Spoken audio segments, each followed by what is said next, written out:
Vamos nós ali agora para o Evangelho de Marcos, capítulo de número 14. O plano para matar Jesus.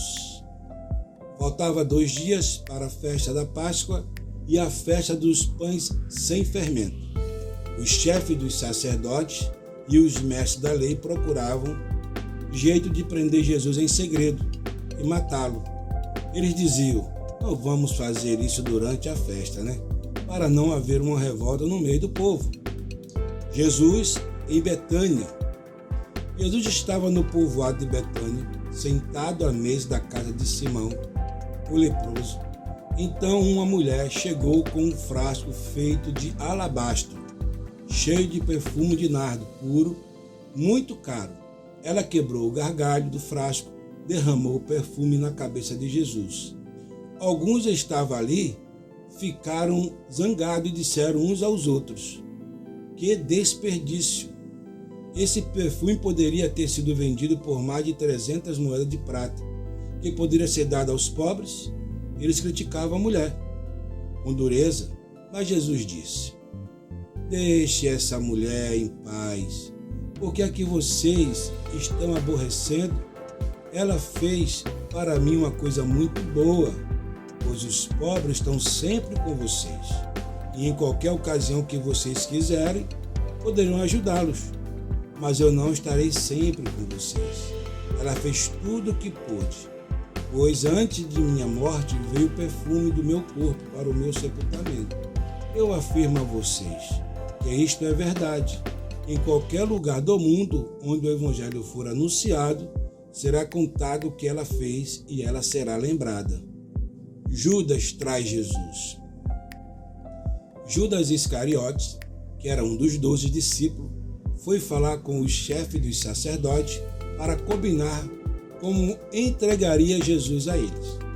Quando ouviram o que ele disse, eles ficaram muito contentes e prometeram dar dinheiro a ele. Assim Judas começou a procurar uma oportunidade para entregar Jesus. Jesus comemora a Páscoa. No primeiro dia da festa dos pães ázimos, sem fermento, em que os judeus matavam carneiros para comemorarem a Páscoa, os discípulos perguntaram a Jesus: onde é que o Senhor quer que a gente prepare o jantar da Páscoa para o Senhor?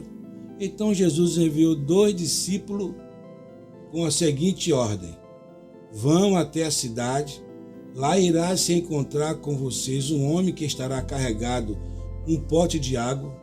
Vão atrás desse homem, diga ao dono da casa em que ele entrar, que o mestre manda perguntar: onde fica a sala que eu e os meus discípulos vamos comer e jantar na Páscoa? Então ele mostrava a vocês aonde andar. Então ele mostrará a vocês no andar de cima uma sala grande, mobiliada e arrumada para o jantar. Prepara ali tudo para nós.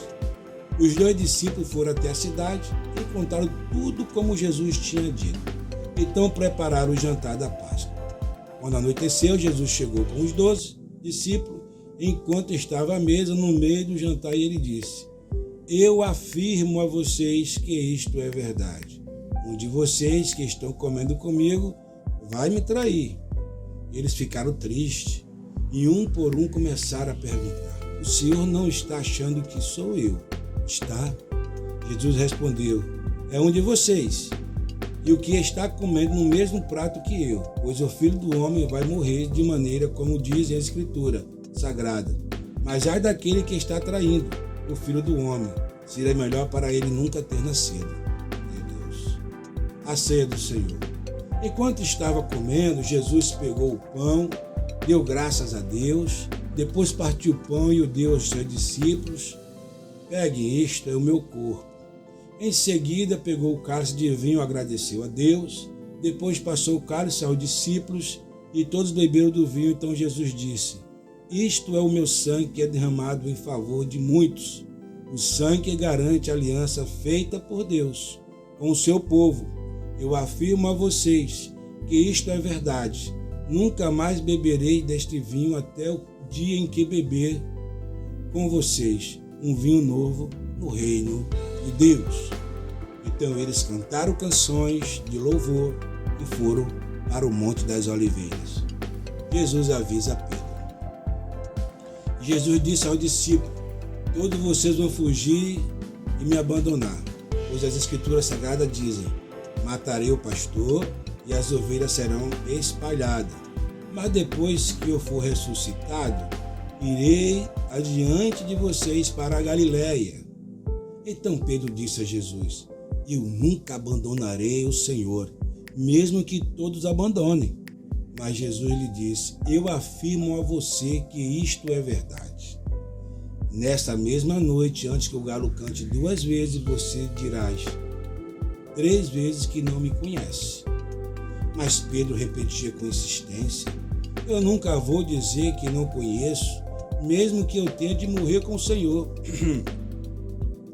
E todos os outros discípulos disseram a mesma coisa. Jesus no jardim do Getsêmani. Jesus e o discípulo foram a um lugar chamado Getsêmani e Jesus lhe disse: sente-se aqui enquanto eu vou orar. Então Jesus foi, levando consigo Pedro, Tiago e João. Aí ele começou a sentir uma grande tristeza e aflição e disse a eles: a tristeza que estou sentindo é tão grande que é capaz de me matar.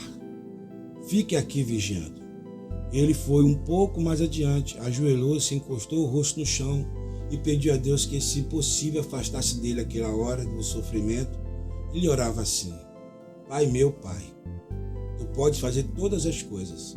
Afasta de mim este cálice de sofrimento, porém, que não seja feito o que eu quero, mas o que Tu queres. Depois voltou e encontrou os 3 discípulos dormindo. Então disse a Pedro: Simão, você está dormindo? Será que não pode vigiar nem 1 hora? Vigiei e orei, para que não seja tentado. É fácil querer resistir à tentação. O difícil mesmo é conseguir. Jesus foi, outra vez orou, dizendo as mesmas palavras. Em seguida voltou ao lugar onde os discípulos estavam e encontrou de novo dormindo. Eles estavam com muito sono e não conseguiam ficar com os olhos abertos. E não sabia o que responder a Jesus. Quando voltou pela 3ª vez, Jesus perguntou: vocês ainda estão dormindo e descansando? Basta, chegou a hora. E o Filho do Homem está sendo entregue nas mãos dos maus. Levante-se e vamos embora. Vejo aí, vem chegando o homem que está me traindo. Jesus é preso. Jesus ainda estava falando quando chegou Judas, um dos 12 discípulos. Via com ele uma multidão armada com espada e porrete, que tinha sido mandada pelos chefes dos sacerdotes, pelos mestres da lei e pelos líderes judeus. O traidor tinha combinado com eles um sinal. Ele tinha dito: prendam e leve bem seguro o homem que eu beijar, pois é ele. Logo que chegou perto de Jesus, Judas disse: Mestre, e o beijou. Então eles pegaram Jesus e o prenderam. Mas um dos que estava ali tirou a espada, tacou o pregador do grande sacerdote e cortou uma orelha deles. Então Jesus disse àquele agente: você vem com espada e porrete para me prender como se eu fosse um bandido. Eu estava com vocês todos os dias ensinando no pátio do templo e vocês não me prenderam. Mas isso está acontecendo para se cumprir o que as Escrituras Sagradas dizem. Então todos os discípulos abandonaram Jesus e fugiram. Um jovem enrolado num lençol seguia Jesus. Alguns tentaram prendê-lo, mas ele largou o lenço e fugiu nu. Jesus diante do conselho superior.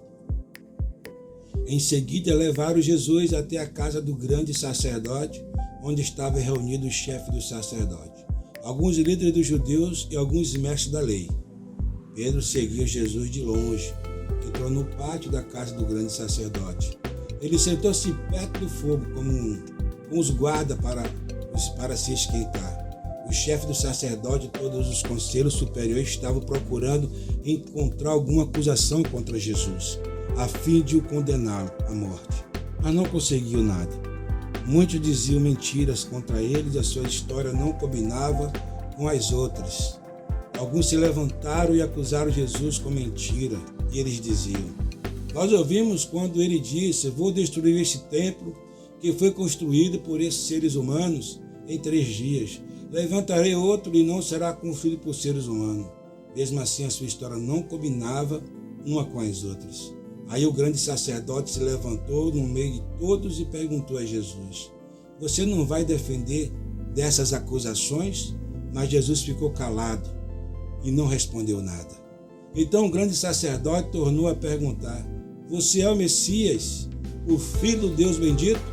Jesus respondeu: sim, sou, e vocês verão o Filho do Homem sentado ao lado direito do Todo-Poderoso, descendo com a nuvem do céu. Aí o grande sacerdote rasgou as suas próprias roupas e disse: não precisamos mais de testemunho. Vocês ouviram esta blasfêmia contra Deus? Então o que resolveram? Todos estavam contra Jesus e aí o condenaram à morte. Então alguns começaram a cuspir nele, cobriram o rosto dele, davam bofetadas nele, perguntavam: quem foi que bateu em você? Adivinhe. E também os guardas o pegaram e lhe deram bofetadas. Pedro nega Jesus. Pedro ainda estava ali embaixo do pátio quando apareceu uma das empregadas do grande sacerdote. Ele viu Pedro se esquentando perto do fogo, olhou bem para ele e disse: você também estava com Jesus de Nazaré. Mas ele negou, dizendo: eu não o conheço, não sei do que é que você está falando. E saiu para o corredor. Naquele mesmo momento, o galo cantou. Quando a empregada viu Pedro ali, começou a dizer aos que estavam perto: este homem é um deles. Mas ele negou outra vez. Pouco depois, as pessoas que estavam ali disseram de novo a Pedro: não há dúvida de que você é um deles, pois você também é da Galileia. Aí Pedro disse: juro que não conheço esse homem. De quem vocês estão falando? Que Deus me castigue se não estou dizendo a verdade. Naquele instante, o galo cantou pela segunda vez. Pedro lembrou que Jesus tinha dito: antes que o galo cantasse 2 vezes, você dirá 3 vezes que não me conhece. Então Pedro caiu em si e começou a chorar.